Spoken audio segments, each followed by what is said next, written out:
Trail and ultra runners, what is going on? What's happening? Welcome to another episode of the KoopCast. As always, I'm your humble host, Coach Jason Koop, and the year of 2023, the season is upon us. Now that all of the ultra lotteries have shook themselves out, everybody knows more or less what they're going to be doing for the remainder of the year.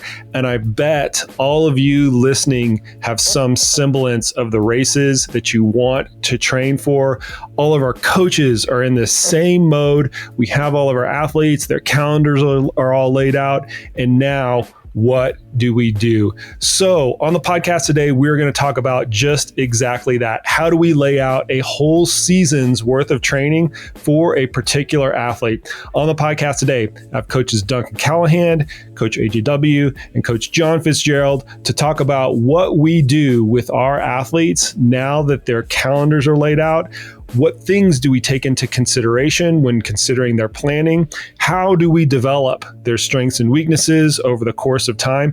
And the all-important question, how much racing is too much racing? I know that a lot of you listeners out there have that question right on the front of your forebrains. We go through it all in a very practical manner. This is very much a coaching exercise. This is a coaching exercise that we do with any of our coaches in our group. This is how we would lay it out for our particular athletes. So whether you are a coached athlete, whether you think you want to take on a coach for this next season, or if you are trying to DIY your own training process, I hope that you gain some valuable insight into how we do it as professionals with our particular athlete group. All right, with that as a backdrop, I'm getting right out of the way. Here's my conversation with our coaches all about long-range planning and how to lay your season out. Duncan was aware of this because he was on the coaching call earlier today, and I was looking over the sheet of where all of our athletes are going and where all of our coaches are going this year so far as we know. And pretty much all the lotteries are done, right? I think the last one is Tour-de-Gent, the last big one. Wasatch is still this weekend. Oh, Wasatch. Well. Yeah, Wasatch is this weekend as well. You're right. But for the most part, it's like 90%, everybody's seasons are kind of like set. And so I know that all of us as coaches have been kind of going through this process of, okay, not only all of our athletes, but each individual athlete now has their kind of like race calendar and also their training and camp calendar flushed out for the most part. And the next step in the process is what we would call long range planning, but it's really determining what the workout flow is generally going to look like throughout the course of a year. And so what I wanted to do with this conversation is kind of like bring to light how we do that. Hopefully we learn a little bit from each other, and then the audience, whether they're working with a coach or whether they're trying to like plan out their own training, can take that as a little bit of a cue for what things to look for, how to set it up, and then down the line, how to make course corrections, because that's probably where I've changed a lot as a coach, is just trying to make those course corrections as things go along. So we'll like kick it off with, now that we've got like the racing part of it planned out, what are the things that each of you take into consideration when trying to determine this overall long range plan, this overall flow from January to whenever these races are happening in the summer? John, since you're immediately on my left, and we haven't talked in a long time. I know, it has been a while. I'm going to pick on you first. Cool. No, and I'm stoked to be with all you guys right now. It has been a while. So yeah. So kind of, the first part I like to start with is just where the athlete currently is. So, I like to just talk about physical health. Are there any, because sometimes that just, when an athlete starts to get their race calendar kind of dialed in, it can be easy to kind of neglect the little things, like how you're just feeling right now. So I think it's a good conversation to have, is like, where are we right now from a physical standpoint? Are there any niggles, anything that we should kind of take care of now before we start getting super excited about this build into these events? And that also goes to the mental side, because that's, if there's a mental piece that's holding us back, or that's, preventing us from enjoying the training or getting into some good training, let's start to work through that now, as opposed to, a month or two down the road when we're in the thick of training and, we're coming off the rails and things are harder to kind of work through. So I think the first thing, kind of called setting the stage, is like mental, physical health. And then I think we can tie that into takeaways from the previous year. Again, I think that's something that's often overlooked as we get super excited. The races are on the calendar, but then we don't really have this reflection point on what can we work on? What can we improve? What are some things that went really well? And using the data that hopefully some good data that we've collected over the year to kind of make some adjustments. But again, that's more of the here and the now, and that lays kind of that platform for the decisions that we ultimately will make and the conversations about the blocks of training, weeks and months that we're going to get into. So John brings up a really interesting point that where you always have to meet the athletes where they're at the present time. And, inevitably the following sequence of events usually happen around this time. I get into race XYZ, and that's in July. What does my longest long run need to be in June? What do I need to do to build up into that longest long run in May? And the point that they're forgetting, as John was, so eloquently saying, is well, where are you at right now? You can't neglect that piece of it because you're starting from somewhere. And we've always used this like coaching analogy where we're trying to build a bridge between where the athlete is right now and where they want to go. The building of that bridge, you need to have some structure behind it. That's what we're talking about today.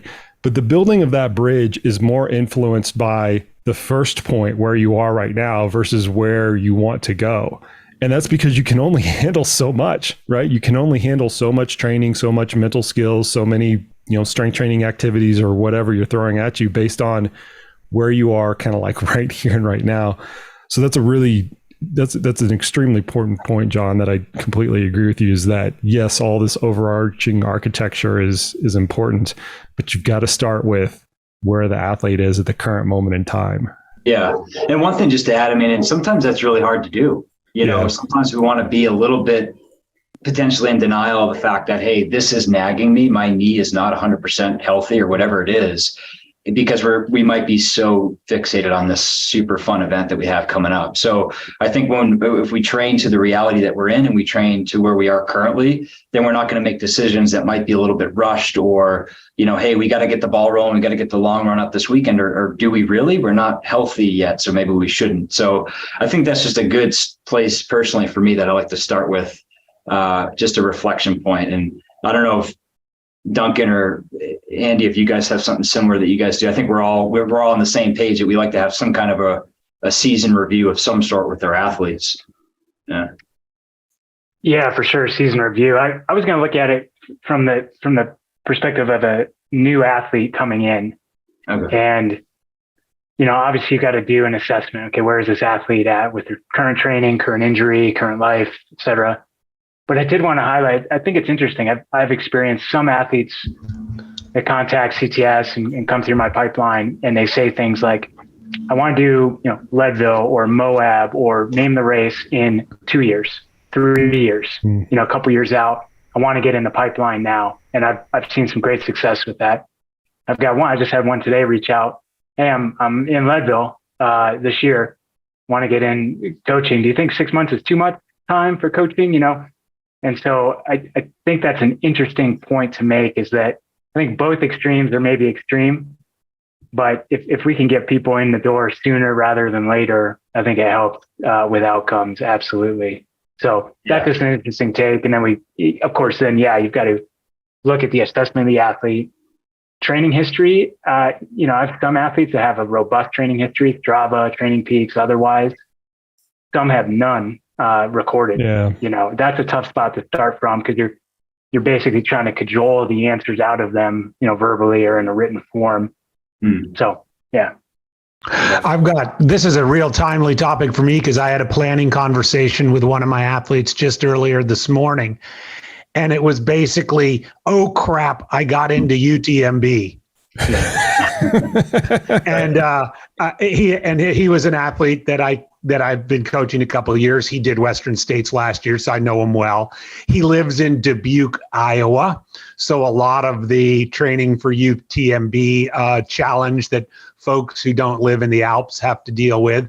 So a lot of this initial conversation after, oh crap, I'm in UTMB, is how are we going to do this? right? So it was, the thing is out there, right? He's lucky he got picked. He knows he's going to Chamonix, at the end of August. How am I going to get there? John, to your point, then of course I'm like, well, right now you're doing 6 to 8 hours a week. And right now it's been a while since your last tempo block. Your long run is about, 2.5 hours. Dubuque, Iowa is covered in snow, so we've got a lot of work to do. And so in my case, and I said this in an earlier podcast, because with my athletes that are in big target races this year, I'm insisting on the training camp model, whether they're in Western States and they go to the actual training camp, or they're in Leadville and they go to the actual Leadville training camp, or they build their own training camp. So literally, after talking to Tom and just for a few minutes and figuring out where we're thinking of for the next couple of weeks, I was like, okay, we've got to get your training camp on the calendar right now. Yes. Right. So let's count back 5 weeks, give or take, from UTMB, and let's get that on the calendar. That's actually more important pretty much than getting in my view at this point.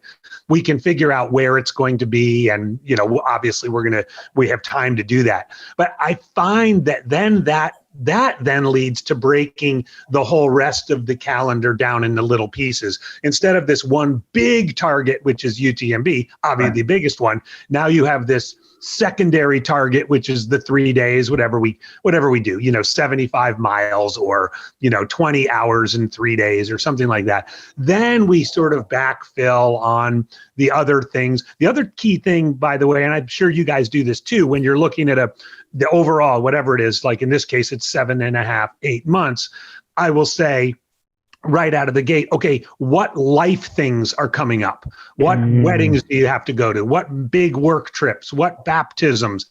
Is your spouse got a big work trip? Or do you have a child graduating from high school or something? Get all that stuff in there too. All of that life stuff, so that those variables are removed, and then we can get down to planning. Right. So, I mean, let me add like the next component to this, because we're going to start where they're at. We've got this anchor points type of finding to do, whether it's a race anchor point, a life anchor point, or a training camp anchor point. Those are kind of the three categories that we just missed. The thing that I'll add to the mix are, what are the athlete's weaknesses and strengths? And regardless of whether I get a new athlete in or I've been working with an athlete for a long period of time, speaking to John's, let's start where you're at right now. I always use the initial part of the training process, which is normally now December, January, February type of time frame, to round out the athlete's weaknesses in as kind of complete of a way as possible. And a lot of athletes know this kind of intuitively, like they just run with friends and they know that, hey, I'm always falling behind on the technical train, or I'm always falling behind on the uphills, or I'm always, bonking, or whatever it is. Like they just notice what their kind of weakness or their discrepancy is. And to Duncan's point of trying to find out, sifting through the training process with a new athlete, one of the things that we can do as coaches is to pour through their previous training. And I ask two fundamental questions. When were you training at your best? When were you the most fit, the most confident? When were you kicking ass? And when were you at your worst? And I go back throughout that training history. And this is why training history is so incredibly powerful when you start working with a new athlete, or whether you've been working with an athlete for a long period of time. And if you can find those two polarizing endpoints, when were you at your best and when were you at your worst, you can typically ascertain what was going on during that time that made those two endpoints unfold. Hey, this type of intensity, I was just really kind of like bad at. It's some sort of physiological weakness. During this time frame, I was really doing well. It was a super high volume, period, and I performed really well. Okay, you adapt really well to high volume.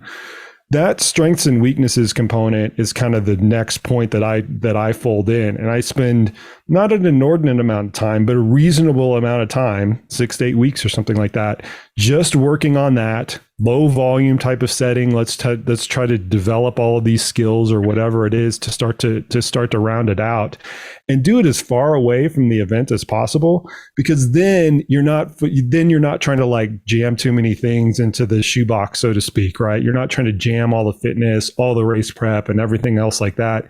You can round out these weaknesses with enough of a space and give them the kind of proper time to grow.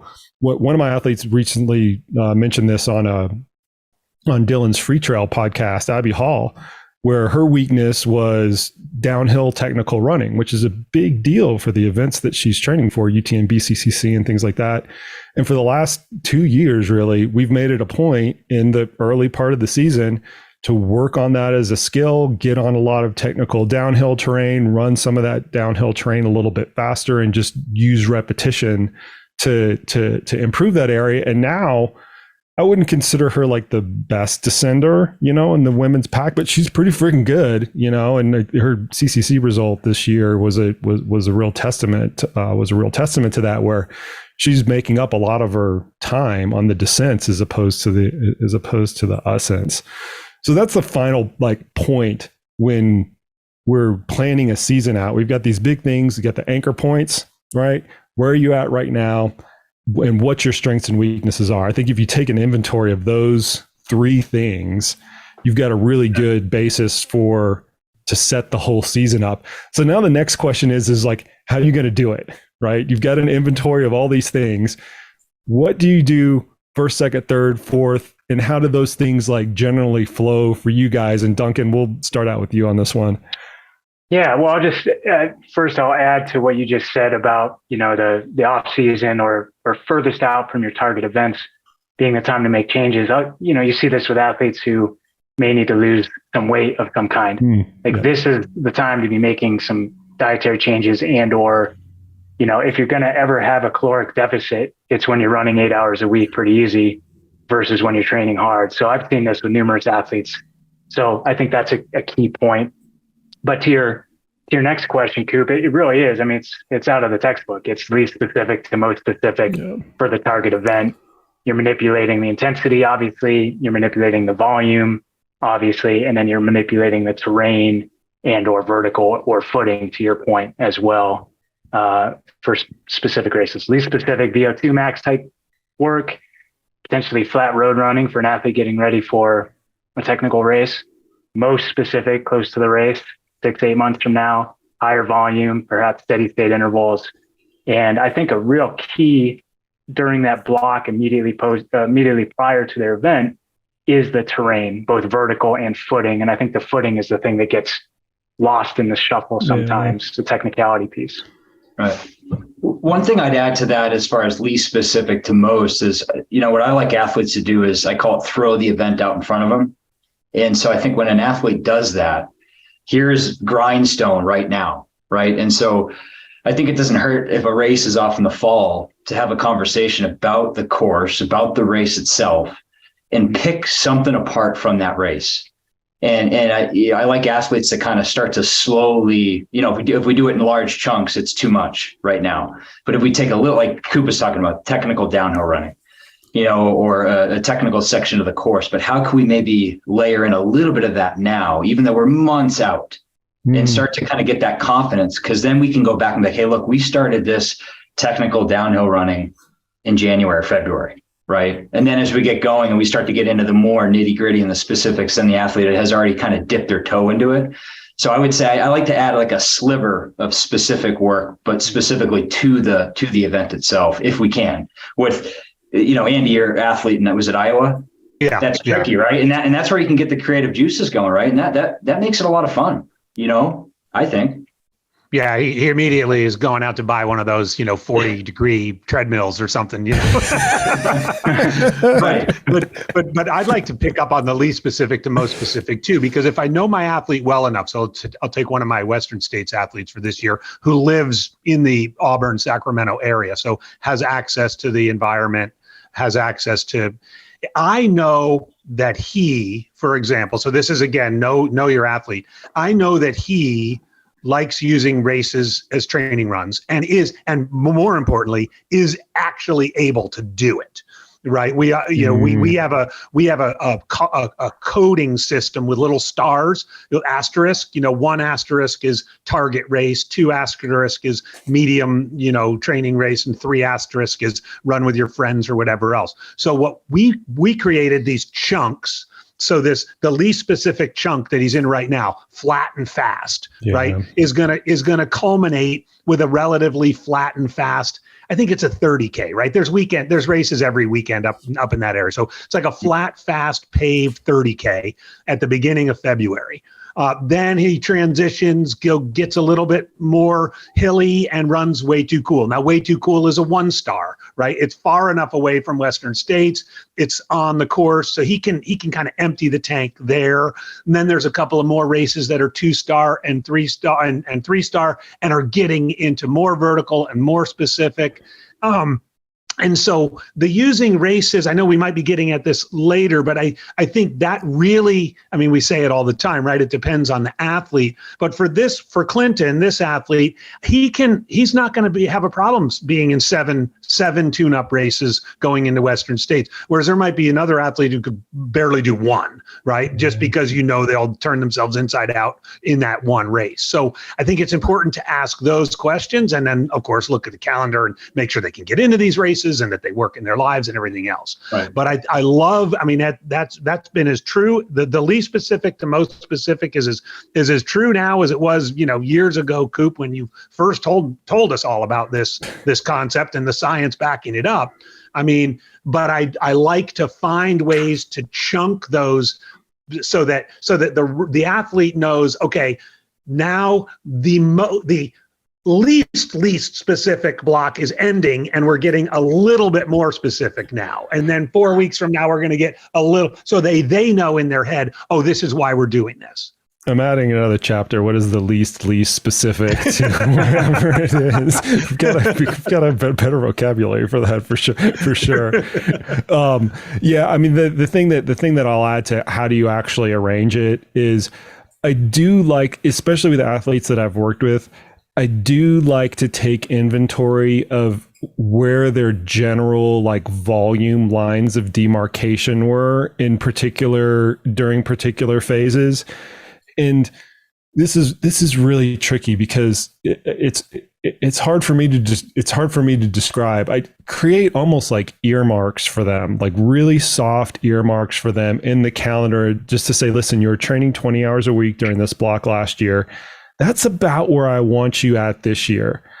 I think the coaching key to our earlier point of meeting athletes where they're at is not artificially influencing the trajectory to hit that target, because we've seen this all too often where an athlete is starting at a different level than they were in previous years. And so if you have this artificial target out there, if they're starting out at a higher level, you might want to aim a little bit higher than that earmark. And then if something happens in the middle of it, and this is going to be this is going to be kind of our last topic. If something happens in the middle of it, they get injured or they have some sort of life event or whatever, now that earmark needs to be softened up a little bit. So I have a really hard time. I try to create, that's why I say it's a soft earmark. If it's 20 hours a week, I might give it a little bit of a 10% spread, but it's a point for me from a checks and balances perspective to say, okay, generally at these times, we're going to try to kind of closely mirror what you did in years previous, as long as it worked. If it didn't work, then you've got to kind of go back to the drawing board. If you think you can do it better, you got to go back to the drawing board and kind of change some things. But with athletes that have generally found successful training patterns, I want everybody listening out there to really take heart to this next statement. If you generally have had a successful training pattern, a lot of times all you need to do to improve further is just to get out of the way and do it again. And repetition becomes the way that you improve. It's not necessarily more, it's the same over longer periods of time. Right. Go ahead, John. This brings up actually an interview, and this is kind of a little bit off, a slightly different sport, but actually Ironman World Championships. And it was Sam Laidlow who ended up finishing, they called it the Norwegian sandwich. I think he was second. Yeah, he was second. But they're like, who's this guy? And so the Norwegians are getting all this hype and how they train and this and that. And it's, it's mainstream, but he talked in a little bit about his training, and he just said, I have data from year after year and I know what works for me. And I didn't want to kind of make things, over the top fancy. I wanted my training to be okay. And and I loved that statement that he had. And it wasn't this exuberant, this over the top, I've got to do more and more and more. He's like, this works really well for me. I'm just going to hold it and stay steady with it. And I mean, other factors go into play too, but I like that statement that he had about his training. Yeah. Here's the temptation that a lot of people have. And you can probably resonate with this because I'm going to use a Western States example. I finished in 25 hours last year and I want to finish in 23:59:59, right? Or I got a big belt buckle last year in this race. I want to get a smaller belt buckle. On the elite side, I got third last year and I want to win.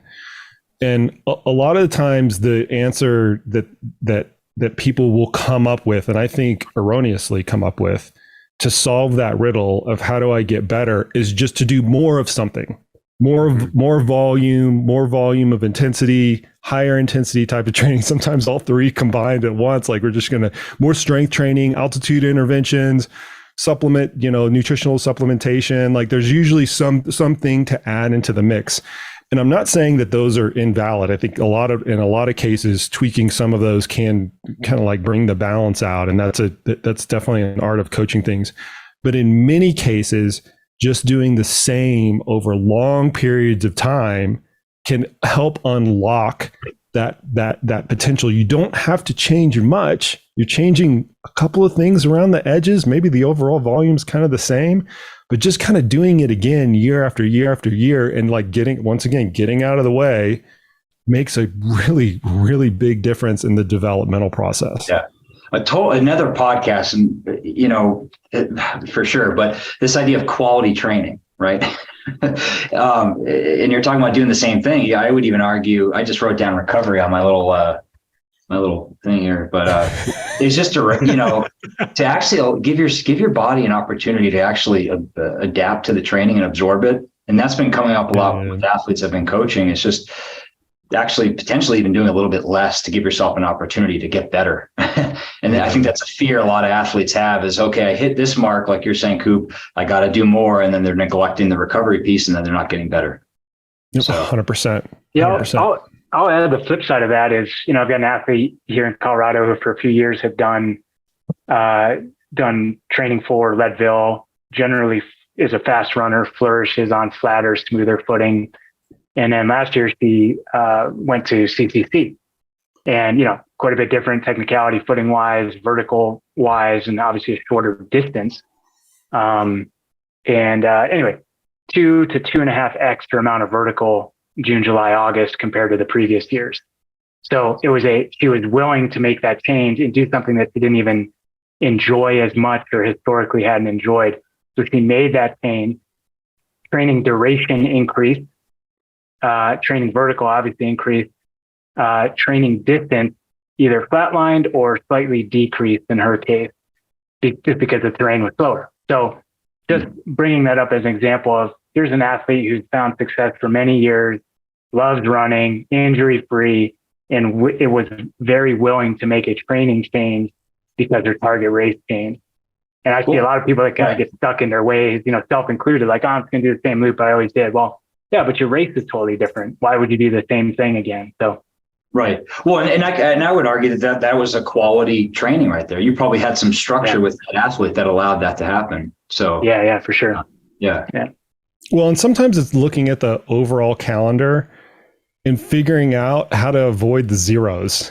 There's this I'm going to link this up because it actually just came across my wire like yesterday or the day before. There's a piece of research that just came out that analyzed the Strava data of, I can't remember what the actual number was. So don't quote me on this, but a few thousand marathon runners. And they found that the ones that just avoided a couple of 0 weeks, I think the number was 2, had like a 4% faster finisher time. So a lot of times when we're like analyzing all this stuff, like look at the low hanging fruit. Like once again, this is why training history is really powerful. And if you look at it through the lens of what are the simple things that we can solve, eliminating the zeros, maybe changing something slightly structurally, looking at where those big polarizing kind of strengths and weaknesses are. Those are usually pretty easy things to do, as opposed to something more ridiculously complicated, like trying to do an altitude intervention or something like that. So I'm going to kind of move on to the next part of this, and we're going to have to do a little bit of forecasting. Everybody who's listening will have to think, okay, I'm going to get into this training process. I know where my anchor points are. I know what this flow is generally going to look like. What causes you to change course? And we've all been through this as coaches. We lay out, 6 months of generalized training, not specific training, but this is how the training is going to flow and things like that. And something happens. What are some of the biggest reasons for these course corrections that you guys have encountered? And Andy, we're going to start with you for this one. Well, I think, since the vast majority of the athletes we coach have professional and family lives outside of running, I would say the biggest time when I end up changing courses when some life thing comes along that was not part of the plan in January and upset the apple cart in March. And it's really where the coach has to put on a counseling hat and say, look, it's okay that you missed those 2 tempo runs. Koop, your good point. At least we're not going to have a 0 week. It's okay that we didn't plan for this. We can move stuff around. We can make changes. But number one is when something happens at someone's job or in someone's family, and it happens to everybody, and it disrupts the training. I think, frankly, that's a really good reason to have a coach, because you can talk to that coach. You can say, and the coach can tell you, look, you're going to be fine. It's going to be okay. You're going to get through this. We'll make some adjustments. This has happened before. I think the other one is determining I've talked earlier about tune-up races. If they do a tune-up race, let's say, and it goes horribly, right? They do a 50 miler and they, go 3 hours slower than they hope to, or they have major nutrition problems, or something happens, maybe something that was unexpected happens in that 50-mile race. And then a couple days later, it's time to sit down and have that phone call with your coach and, really try and dive into, well, what went wrong and why did it go wrong? And was it my fault, me, the coach? Was it the circumstances? Was it, and you try and get away from blame and be like, look, it's nobody's fault. But let's make sure we don't repeat this. So I think for me, those are the 2 that have caused change courses. If we're talking about like a 7-8 month plan, let's say, like we were all talking about, people have gotten it through the lotteries. It'd be those kinds of things. And if you've had experience with those happening as a coach, then you can assure the athlete, hey, this, obviously without using any names, but I had something similar happen with an athlete last year when they were building up to UTMB and it worked out okay. And here's what we did. And because the athlete needs assurance, needs understanding. And, because here we are in January saying, oh, we got to do all this, we got to nail it, and then March comes around and something disrupts it. It's like, oh, yeah. So you kind of have to be ready to finesse that. So I think a way to finesse that that I've learned over the course of years is when we're creating this long range planning, as opposed to just kind of showing it to the athlete. And we use a couple of different methods. You can do it kind of natively within Training Peaks, or you can use a Google sheet like is kind of outlined in my book. Not just using that and like hucking it over to the athlete, but then saying, these are the things that are going to matter the most.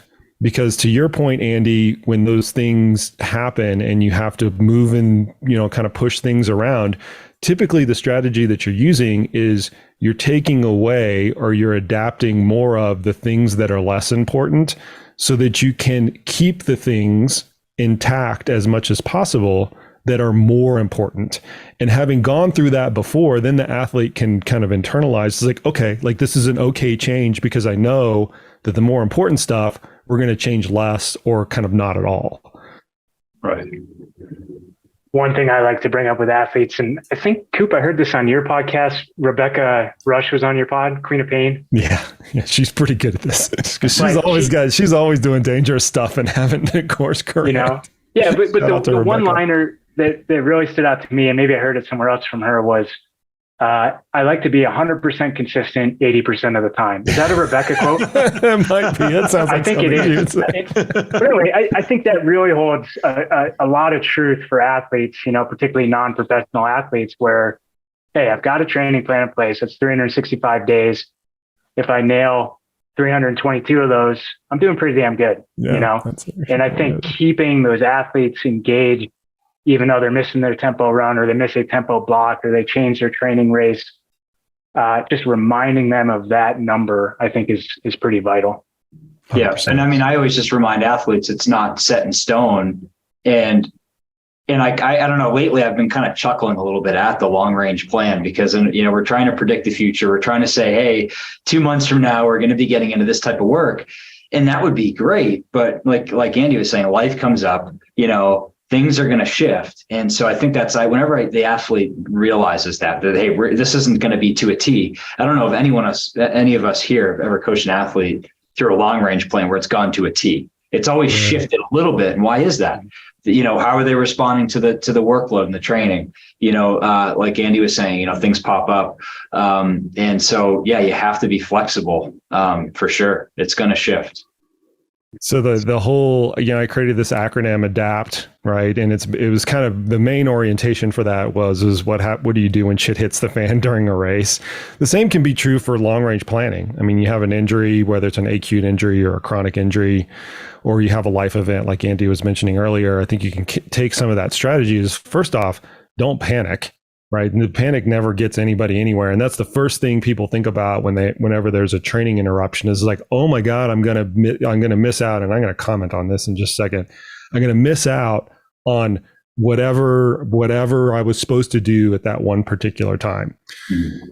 The key is just to move forward. Okay, how are we going to rearrange things, and how are we going to emphasize the things that matter more and de-emphasize the things that matter less? I think that's the general strategy for adaptation. Whenever you're in a long range situation, you have to miss several days, a week, 2 weeks of training, is to look at the entirety of the picture. These things matter the most. We're going to try to anchor them as much as possible. And then the things that do not matter as much, we're just going to de-emphasize. And I think that's a better way to do it as opposed to trying to play the makeup game. Like, oh, I missed this week of training, so now I'm going to try to shoehorn it in 8 weeks down the line or whatever. The other thing that I think everybody needs to keep in mind whenever they do go through this, because it is a when, not if, is that your opportunity cost in most situations is removing the ability to improve. So let's just say you wiped out 2 weeks of training and you had to cross train for those 2 weeks for whatever reason, weather, personal life circumstances and things like that. As long as you can do a bare minimum amount during that time, and it's not that much, 3 days a week, 30 minutes on the bike or something like that, your fitness probably won't get that much worse. You'll feel a lot worse, but in reality, if we were to stick you on a treadmill and do a graded exercise test before and afterwards, they'd look almost identical, if not exactly identical. The opportunity cost is whatever you could do during those 2 weeks to get a little bit better. It's not getting worse. You're just you're just maintaining at that point. If you reframe that missed time in that type of opportunity cost, I think that helps a tremendous amount on the back end whenever the sky starts to clear out and those thunderclouds start to roll away, because then you're not in this panic state of I have to make that stuff up. So keep that in mind whenever there is an interruption in training, that you're not losing anything. The opportunity cost is the improvement trajectory that you've just then put the pause button on for that period of time. Right. Okay. Yeah. So last point. When are there too many things on the calendar? Because we all have eyes that are bigger than our stomachs. We want to race too much. We want to do, too many training camps and things like that. And this is a question that I get asked that I honestly don't have a good answer to. So maybe we can kind of flush it out here. I get asked on social media about this all the time. How many races is too much? How many 100 milers are too much in a season? How many 100Ks are too much? Should I do 100K 4 weeks before my 100 miler? That too much question comes in a lot of different varieties.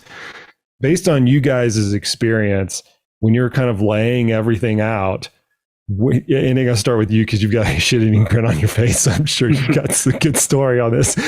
When is it too much and you have to like realistically pump the brakes a little bit? All right, I'm dying to jump in here because I'm not going to use her name, but I have an athlete, and I know she won't be upset that I share this. She's one of these streak athletes, right? She's been running every day for like 10 years or something. She's in she lives in Pittsburgh, Pennsylvania. She's in the Tahoe T200, and she runs with a different group like 5 days a week. She runs twice a day sometimes. She's got her talkative group, her run with the dogs group. She's got her. And literally, I think the reason she reached out to CTS to get me to coach her is to have her tell her, you're doing too much. Put the reins on. I mean, honestly, it is very much like maybe you should just run with 4 groups this week or, so, I mean, that's an extreme example, but I think there are athletes out there that are definitely in them more is better. And by the way, this athlete probably does 95% of her training at, recovery pace or, very, very easy aerobic pace almost all the time. So she's not at risk, like a lot of streak runners, the main goal of their run is so they can run the next day. But she is adapting to this and realizing that if you look, whether it's looking at a week or a month or a whole season going all the way out to Tahoe 200, that's the goal. And so some of this stuff is going to have to be taken away. And we're going to have an honest conversation of, one of these 2 things is going to be taken away. Which one's it going to be? I'll let you decide which one it is, but one of them's going. I think those are the conversations, and they do vary athlete to athlete. Right now, this athlete's an extreme, but there are others. Maybe they already have 8 races on the calendar between now and UTMB, and they should have 4. Or they want to pace. There's a lot of people these days who are social, and they want to go with their buddies to pace and crew, and that's it screws a whole weekend for them because they stay up all night and they pace a few miles, and so I think those are the kinds of conversations that really are important to have, and when you work with the athlete of how much is too much. Fitzy, what do you think? Yeah. I mean, I think it definitely depends. I'm curious your guys' thoughts on this, the distance of the race and the athlete's approach on the day. I think Andy was talking about your athlete there that could, in a way, kind of gain momentum with these races. It wasn't like these events were taken away from this athlete. They were, they were going into them with very much so a level head, putting ego at the door, not trying to crush it. So I think it very much so depends on the individual and how they might approach these events.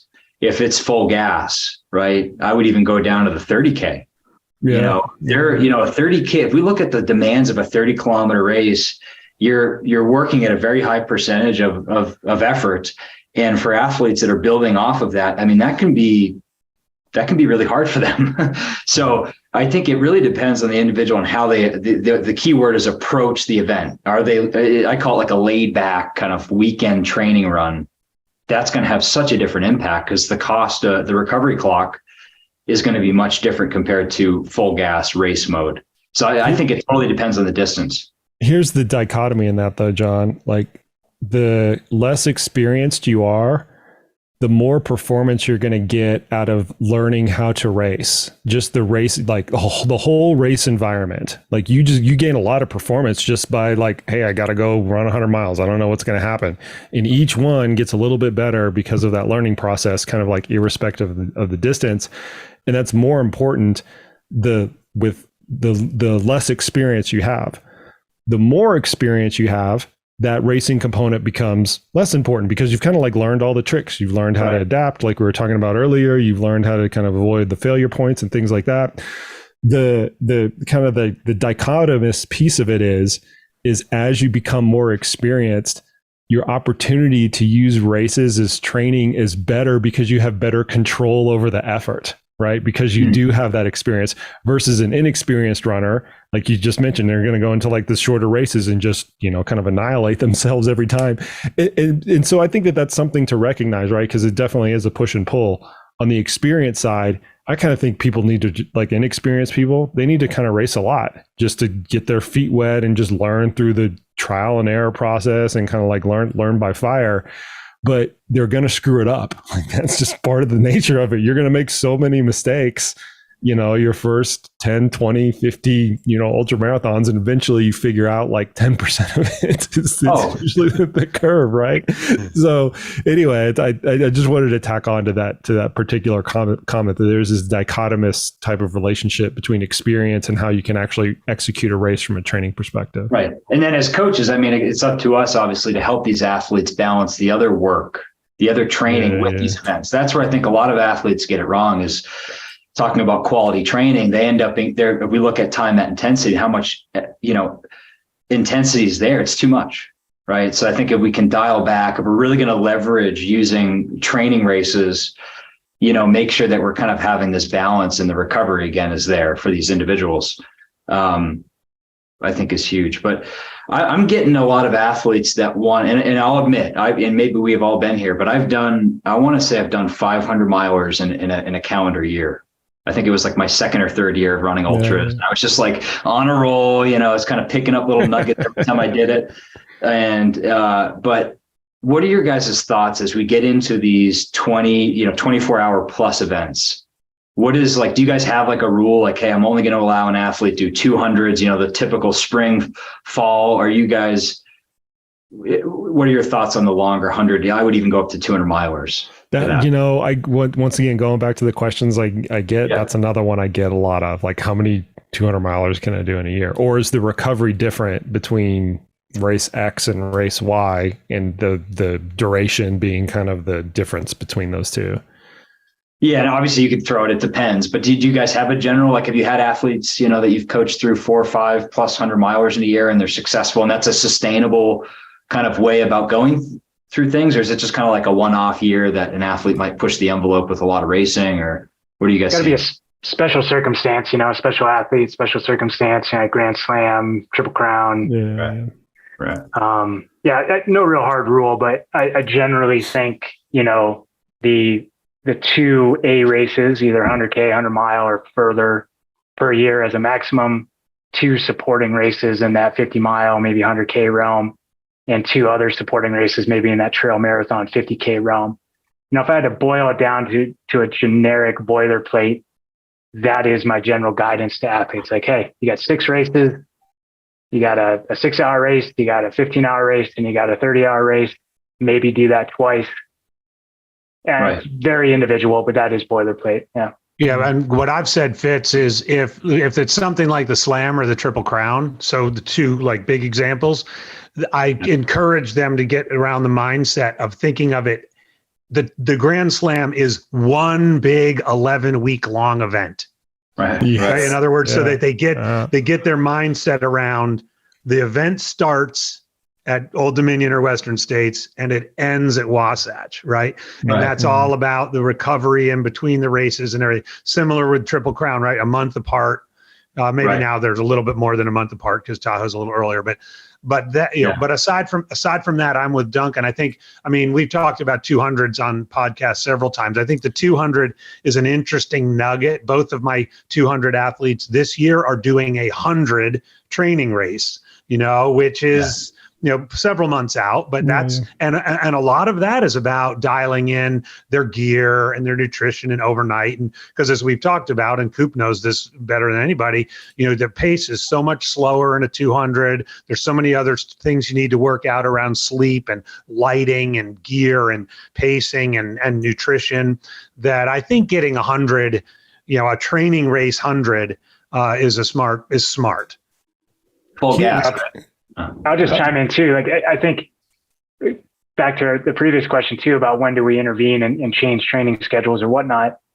The biggest thing I see isn't necessarily recovery from these events. It's the cost to the rest of their life. Yes. It's their family currency. It's their employment currency. It's the time off. It's the travel. That is a thing that people overlook. Like, yeah, you can run 8 of these things a year and you'll likely be okay as long as you're not an idiot. But it's, what else are you spending? Are you spending that family currency? Are you going to lose your job? And that's the thing I think people need to really factor in when they're making these decisions.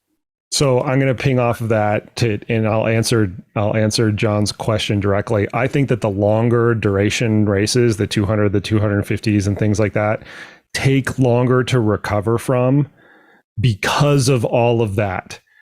And it's really interesting because if you look at this through a pure physiological lens, and this data is early stage, but I think that it's going to play out like this.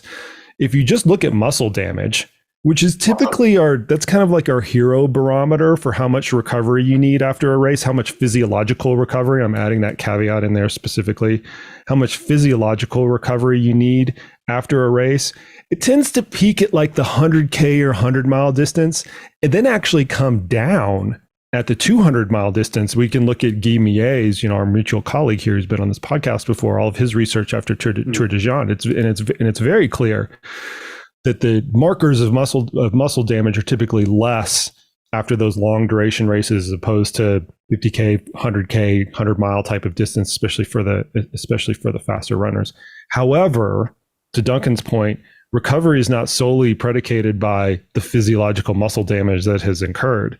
There's a cost to doing all of the training going into it. And I strongly believe that there is a huge emotional depletion with doing a lot of these longer ultras. Anytime there's an extension of what you've done before, you go to Tour-de-John, you go do the Tahoe 200, you go do Cocodona, which is going to come up here pretty quickly in May. The emotional toll that takes, just the event itself, because you're going so much further and you're digging so much deeper than you have before. It just takes time to like recover those emotional bullets. And then you add on to it everything that Duncan was just mentioning, the duties as otherwise specified, all of the brownie points that you have expended with your significant other, which for me is a lot. I'm constantly in a state of building those back up with my wife, Liz. I think in sum total, the balance of the recovery leans to the longer ones. You just need more of it as compared to the shorter distance, irrespective of the physiological makeup, however we can kind of quantify that at the end, that these other factors that we were talking about supersede the physiological ones that we can, draw blood and figure out what, biomarkers are higher or lower in whatever type of athlete. I just think that the things as otherwise specified are a greater component. Right. And I think all of us here can agree, or hopefully all of us would agree on, we want more than anything our athletes to kind of have this be a lifelong kind of endeavor. Right. And I think that's an important thing to kind of fold into this is like, I always like to remind athletes, like, is this something that's going to align with kind of, you sticking with the sport for many years to come? And, sometimes it's worth the risk, but I think, there's a lot on the line there too. Well, to that point, John, to kind of keep this theme going of when is it too much, right?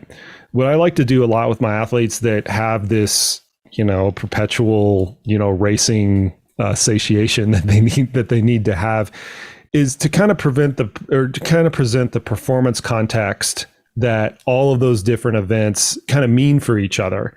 And that's not easy to do. It is a lot of like educated guessing. Okay, you're going to take 3% off of your time, everything else being equal for this race if you do this race kind of beforehand. But I think starting that conversation is important because a lot of athletes are okay with that. Like if you say, listen, I want to do, to John's point, 600 milers or 500 milers in a year, the fifth one, you're probably taking 5% off of the top as opposed to if you just focused on that, right, throughout the entirety of the year. People can rationalize that and say, you know what? I don't want to do that. I want to perform maximally at this event, so I'm going to forego. Or they can make the choice and say, you know what? That's not that big of a deal for me. I would rather have the experience of doing all of these 5 races, even if my whatever like last race is compromised to kind of some certain extent. I'm not going to say that I have like a perfect formula for determining that, but you can at least say better, worse, or the same, right? You can at least like look at that performance context and say, okay, well, here's how we would rack and stack these. Is that an appropriate like trade-off for you?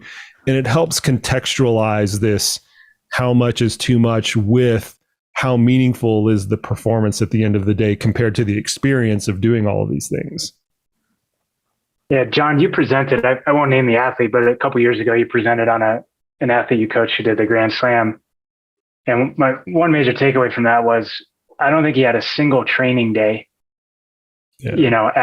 for 9 weeks, right? He was done training on June 3rd or June 15th, 2 weeks before. And so if you're one of these athletes who's a streaker, or you're one of these athletes who loves the training process, you really need to think like, okay, do I want to give up an entire 8 to 12 weeks of not doing my favorite runs in my local area, not hitting my favorite mountain, not doing my favorite group runs? You got to be willing to make that trade-off. I think people mostly, if you're going for the Grand Slam, you're thinking about that, but it's a good reminder. Yeah. Yeah, totally. And one thing this athlete valued was spending time with family. And what it allowed for was, hey, look, I'm going to go to Lake Tahoe on the stand-up paddleboard with my kids. Yeah. Really enjoy this moment, And so I think if you can factor that in and find that, it's great. Yeah. Here's the physiology behind that for everybody to start to like contextualize how much racing is too much racing and how to set up the training that we all mentioned. From impulse to improvement, meaning if I do a workout today, that's the impulse. When do I actually see that improvement from a time course perspective? It's about 4 to 6 weeks for an endurance activity. Meaning if I do a workout today, we're recording this on January 26th, I'm not going to see any realistic performance improvement from that unless I keep doing it until the end of February. Realistically, it takes that long to build up all of the cellular mechanisms and things like that to result in an actual improvement. And so when you think about the training proposition of I've got an ultramarathon here, and an ultramarathon 6 weeks down the line, and another one like 4 weeks down the line. Sometimes you can paint the do I want to train and how much do I want to train with knowing that proposition that it's going to take about 4 to 6 weeks. And a lot of the times what you're just missing is, as I mentioned earlier on the training interruptions piece, it's just the opportunity cost to improve. You're going to hit your first race at peak fitness, and the opportunity cost is you can't improve from the first race to the fourth race if we're looking at a Grand Slam type of deal. So I encourage athletes that are thinking about doing a lot of races to not only think about the cost and the tax and the duties as otherwise specified and how many bullets are you expending in kind of whatever area, but also realistically, how do you expect to improve and what the time course of those improvements are relative to the breaks in between the races. And if you don't have enough break between a race, that's cool. There's nothing wrong with that. But make sure you realize that you're going to reach peak fitness kind of before that first race, and then just almost like hold on for dear life afterwards. Yeah. And that's not for everyone. It sounds kind of maybe fun and sexy, but it can be. I've had some athletes kind of go insane because they're like, "Oh my God, I just want to run," and I'm like, "Exactly, probably rest." Yeah, exactly. I feel good. Well, so you run into the thing where they feel really good after one race, and there's not enough timing to have like a training impulse. Right. That is actually extremely difficult to manage. That's when you have to really put on like both your counseling and your physiology hat and say, whoa, like let's just have a minimum viable product here to make sure that the deterioration isn't too steep or it's not at all. And then like, that's all you need. And like you said, John, that's hard for a person to do when they're used to training like 20 hours a week. And then you're telling them to train like 4 or 6 hours a week. That on face value, it's like, what do I do with all this extra time and energy? Yeah. Run club Wednesday evening. It's like, well, shoot. Yeah. I don't know. Bank more brownie points. That's what I tell them to do. Just my good friend Joe Kulak, who did the Grand Slam 20 years ago, he said the summer he did the Grand Slam, he got more housework done than any other summer of his life. Because basically he just came home from each race and sat around. His wife just made him do housework because he wasn't running. That's perfect. That's what I tell people during a taper. Like replace all the light bulbs that you haven't replaced. Right. Do all like the easy home renovation projects that aren't that physically taxing just to like fill the void of whatever energy expenditure that you're deficient on during your tapering process. Awesome. That's a great place to leave it, guys. I appreciate your time. I hope the listeners can come away with some kind of reasonable ideas of how to arrange their training calendars. I always appreciate you guys' insight because you three have been in the game for a long period of time. Collectively, how much coaching and running experience do we have between all of us? Maybe 60 years? right? I'm only 5 years at CTS. Andy's got 60 by himself because he's old. I would guess, Koop, that we have 80. I mean, I've got 28. Duncan's got to have 20. I've got 18, 19, yeah. 20, so it's 60 between the three of us, and then Fitz. And then Fitz, you're the young buck, yeah, right now. Yeah, but I'm over a decade. It's over a decade. Yeah. So 70. Wow, we're 70 years. Yeah. Wow, man, we're headed up in the age group there. Anyway, that's enough banter for now. Thanks, you guys. I appreciate it. Awesome. Let's do it again. Yeah. Hey, that was a lot of fun. That was great. That's great. All right, folks, there you have it. There you go. Much thanks to coaches Duncan, AJW, and John Fitzgerald for coming on the podcast today and enlightening us with how we do it with our athletes. I always have a great time talking with those coaches because, as we mentioned at the very end of the podcast, we have just a tremendous amount of collective experience amongst the group of us. And I always learn something that I'm going to take away for the athletes that I work with in particular. I hope you guys garnered some valuable nuggets of information on this, mainly that you can set your anchor points first, what your races are and what your life events are and what training camps that you want to undertake throughout the course of a training season. Second, ascertain what your strengths and weaknesses are. Look at where you're good and where you are not so good. Focus on the things that you might have a weakness in first, and then gradually move towards your strengths. Third, then once you have all of those things laid out, take a hard look and see if you've got too much on the calendar, too much racing, too many life events, too many things that cluster around each other that might not leave enough space for the training and for the adaptive process. And finally, once it's all said and done, don't be bashful about having to change course. Life events happen, injuries happen, things get in the way of the training process, and you shouldn't feel bad about those things happening. Realize that the opportunity cost is not necessarily a loss in fitness. The opportunity cost is not being able to progress with the training or the time that you have actually missed. Always be willing to adapt your training to the current situation that you have. And if that current situation is I'm injured or I'm missing some training because of a life event, that's okay. Everybody is going to be okay if you have a solid plan laid out.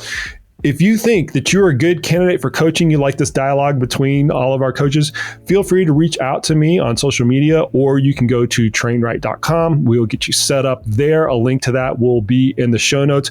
And I hope, if anything, this podcast highlights some of the things that we do as coaches and how we try to help our athletes achieve the most amount of success possible. Appreciate the heck out of all you listeners out there. As always, this podcast is nothing without you, the listeners. It's always brought to you endorsement and sponsorship free, so we can have conversations like this that are kind of unadulterated and as unfiltered as absolutely possible.